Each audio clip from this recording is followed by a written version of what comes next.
Quelle solution durable pour régler le problème des déchets en Afrique? La question reste toujours préoccupante et pour cause, l'accumulation des déchets est un véritable casse-tête chinois et dans plusieurs villes sur le continent.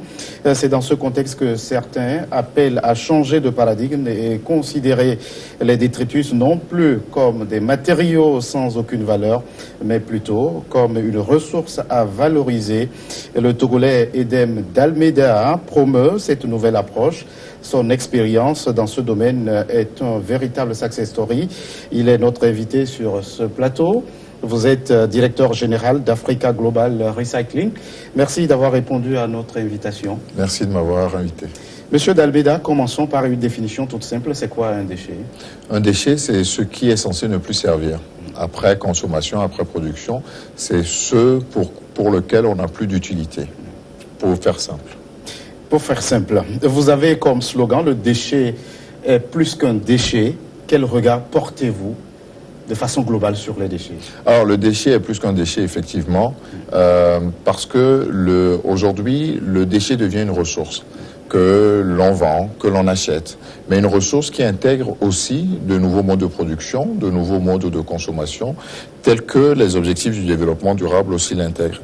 Mais la notion de déchet, la notion de recyclage ou de valorisation ne date pas d'aujourd'hui. Elle date de la nuit des temps. On a toujours fait du jus avec du neuf avec du vieux, pardon. On a toujours fait des armes avec des pierres, avec du fer. Donc voilà des exemples. Ce pourquoi je dis aujourd'hui que le déchet est plus qu'un déchet, c'est parce que le déchet devient un élément de développement. Je m'explique. Tous les mots, j'ai l'habitude de dire que tous les mots MAUX, aujourd'hui de l'Afrique, sont des opportunités de développement pour notre continent et pour nos populations. Donc à partir de ce moment, la problématique du déchet nécessite qu'on change de regard et qu'à partir du moment où on se rend compte que c'est plus qu'un déchet, qu'on peut en créer, on peut en faire des emplois, on peut en faire de nouvelles ressources, on a un autre angle de vue qui nous permet d'aller un peu plus loin et vraiment de considérer que le déchet est plus qu'un déchet. Alors, vous avez dit le recyclage des déchets ne date pas d'aujourd'hui. Pourquoi le problème aujourd'hui de ces déchets se pose avec plus d'acuité qu'il y a plusieurs années? Alors, si je prends le contexte spécifique de l'Afrique, le dépotoir, avant même de parler de décharge, le dépotoir, le lieu où étaient jetés les déchets, mais pas seulement les déchets alimentaires, pas seulement physiques, mais je dirais aussi les déchets pathologiques. C'était un lieu de vie, c'était un lieu qui avait un privilège anthropologique, un privilège culturel, que le village a de plus en plus perdu avec l'arrivée des villes. Donc l'urbanisation a fait simplement qu'il a fallu trouver des moments ou des solutions pour gérer les déchets, les consommations étant plus grandissantes. Donc la question des décharges s'est posée, sauf que nous n'avons pas, en construisant nos villes, mis en place les systèmes de gestion de ces déchets. Et donc nous avons laissé des problèmes s'entasser, nous avons souvent cherché, avec des mesures d'urgence, à les déplacer. Et donc, il ne faut pas s'étonner aujourd'hui qu'on est totalement dépassé, que les poubelles débordent. Maintenant, la question, c'est acceptons-nous de sortir la poubelle et où la mettons et qu'en faisons-nous? Voilà la question qu'il faut se poser. Edem Dalméda, vous êtes regardé comme celui qui transforme les déchets en or. D'où vous êtes venu cette motivation pour que vous vous intéressiez autant à la question des déchets? Alors, transformer en or, c'est vite dit.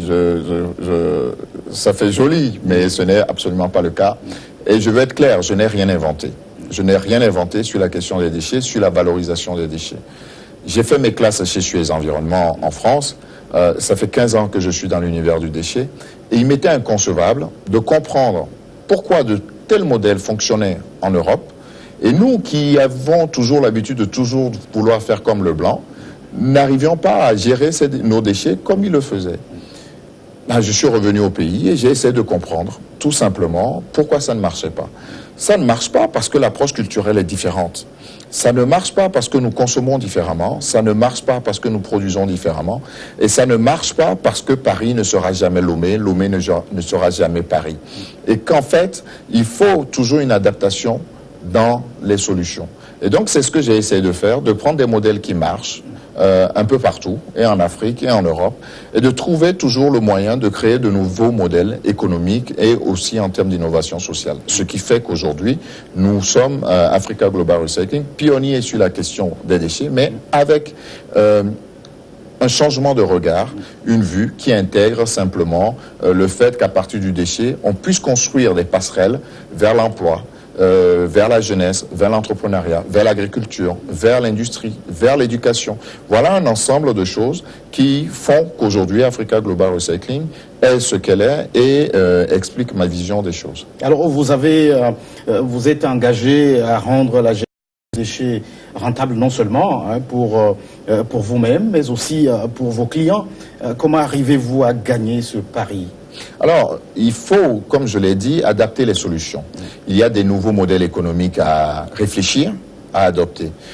Nous avons fait le choix de rémunérer le fournisseur de déchets qui fait l'effort de respecter notre cahier des charges, puisqu'à partir du moment où nous allons travailler de telle sorte que nous allons faire du déchet une ressource qui intègre un nouveau process de production, nous sommes en mesure de lui racheter ce déchet qui est en fait devenu matière première secondaire.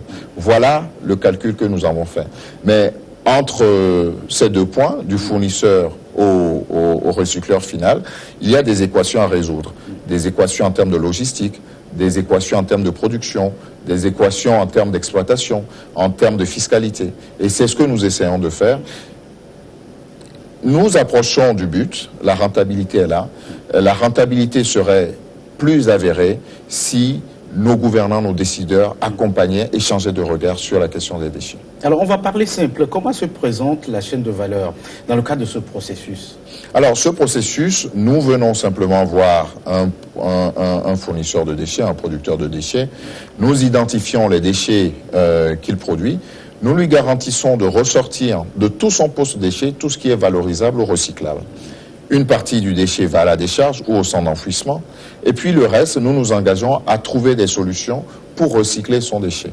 À partir du moment où nous trouvons la solution, que ce soit sur le papier, le carton, le verre, les déchets d'équipements électriques et électroniques aujourd'hui, les différents types de matières plastiques que nous accueillons sur notre site, nous connaissons les prix du marché.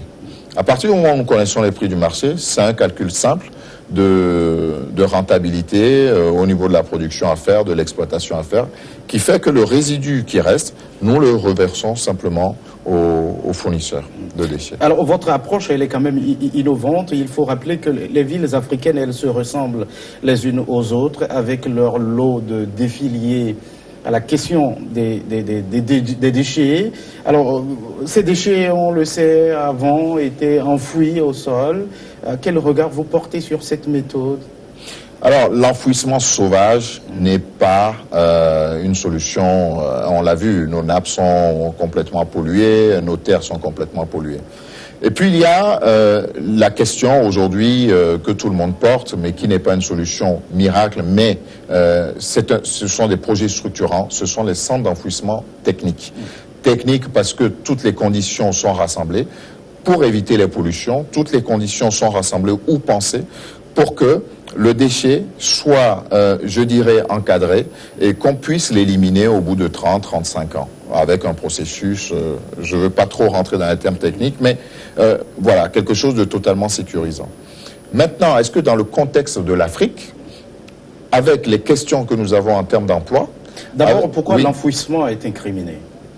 L'enfouissement est incriminé parce que la question de la santé publique se pose, je pense. La question de nos nappes, la question des sols. Nous avons des sols totalement dégradés.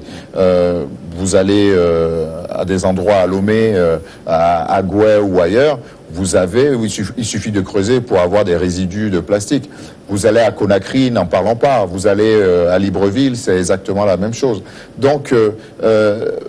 Enfin, il va de soi que ce soit quelque chose d'incriminé, de criminel, de continuer à agir ainsi. Mais ce n'est pas que les décideurs, c'est aussi le citoyen qui doit changer de regard et doit se poser des questions.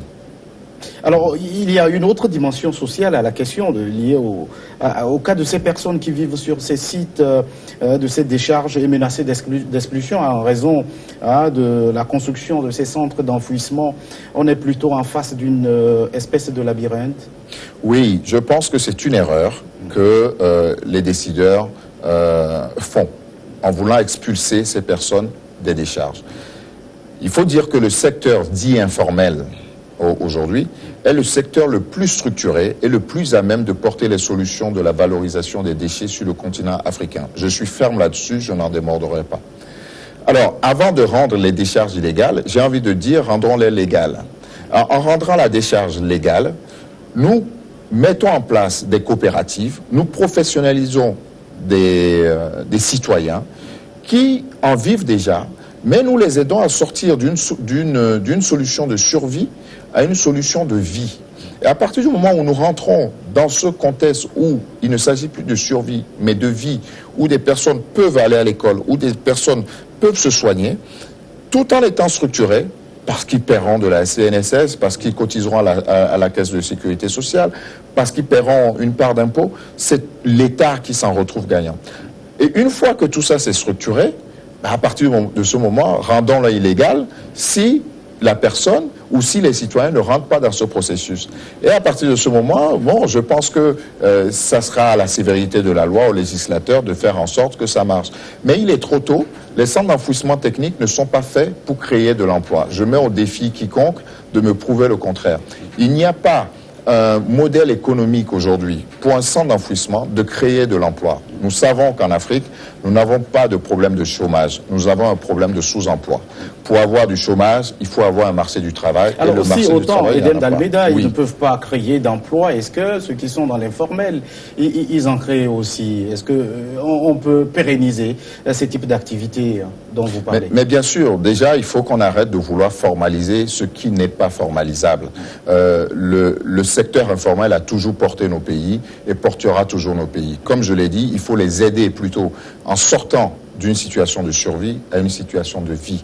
À partir de ce moment, nous changeons de regard. Ce sont des personnes qui sont professionnelles, qui montent, ce sont des entrepreneurs, ce sont des auto-entrepreneurs, ce sont des gens qui vivent par résilience, mais qui vivent et qui développent une activité.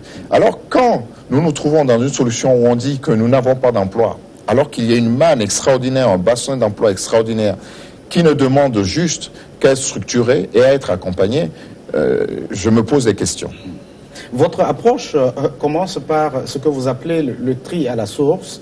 Je vous donne le cas de nos ménages. Oui. Que contiennent concrètement nos poubelles? Alors, nos poubelles en Afrique contiennent entre 40 et 60%. Je dirais plutôt 50 à 60% de sable, parce que nous balayons nos cours. Et là, j'en appelle aussi aux décideurs, j'en appelle aussi à ces grands cabinets qui nous montrent des études, à ces grands bailleurs qui n'en prennent pas compte, parce que la question du sable doit être résolue dans la question de la gestion des déchets sur le continent africain. Nous avons une part d'emballage, mais très peu finalement. Très peu parce que nous n'allons pas acheter des plats cuisinés, nous ne recevons pas tel ou tel colis, nous n'avons pas ça dans nos cultures. Nous achetons du poisson frais. Nous achetons de la viande fraîche et donc nous achetons des légumes frais, des fruits frais. Ce qui fait que nous avons une grosse part d'organique également dans nos poubelles qui peut être totalement valorisée. Les bouteilles plastiques, nous savons très bien qu'avant qu'elles ne finissent à la poubelle, elle a mille et une vies. La bouteille en verre, j'ai toujours connu mes parents, mes grands-mères, tout le monde a toujours vendu sa bouteille, les conserves également. Donc, quand on regarde vraiment la poubelle africaine, elle n'est pas si complexe que ça, mais elle nécessite un peu d'attention et de changement de regard. Alors, on va s'arrêter un peu sur le sable dont vous parlez. Oui. Est-ce que votre méthode de tri à la base impose aussi qu'on mette le sable de côté? Alors, nous n'avons pas, je dirais, un grain de sable si ce n'est pas nos sables, notre sable qui est sur notre terrain, qui est présent sur notre site. À partir de ce moment, lorsque nous mettons en place, je dirais, un cahier des charges avec le producteur, vous savez qu'il y a un système aussi de contrôle, de traçabilité, et que si le produit ne nous arrive pas comme il est prévu, il y a un déclassement qui est fait et qu'il y a aussi une sanction financière qui est faite. Donc tout le monde se met au pas et tout le monde respecte parce qu'il y va aussi de son intérêt de développer aussi une filière de revenus secondaires. Alors, tout le monde produit des déchets et la question qu'on se pose, comment arriver à identifier celui qui est recyclable de celui qui ne l'est pas? Alors, c'est d'où vient aussi la notion du recyclable et du valorisable. Le valorisable, nous pouvons tous en faire. Nous pouvons tous faire un petit lieu de compost. Nous avons tous des grandes cours, nous avons tous un petit gazon, voilà. Donc nous pouvons tous faire un peu de compost chez nous. Nous avons, je l'ai dit, de l'emballage. Alors nous connaissons les bouteilles plastiques, dites bouteilles PET, nous connaissons les canettes, nous connaissons principalement les produits dits recyclables. Je pense que c'est déjà un très bon début de se concentrer sur cela. Maintenant, l'industriel en quête d'innovation, parce que les besoins et les envies des consommateurs évoluent, complexifie davantage ces emballages. Nous sommes encore un tout petit peu épargnés en Afrique, contrairement aux Occidentaux. Mais la question viendra de techniciens comme nous, ou d'autres initiatives qui vont aussi émaner pour prendre en compte et répondre à ces questions spécifiquement. Alors, Edem d'Almeida, nous allons marquer une toute petite pause, le temps d'une nouvelle édition du journal sur votre chaîne.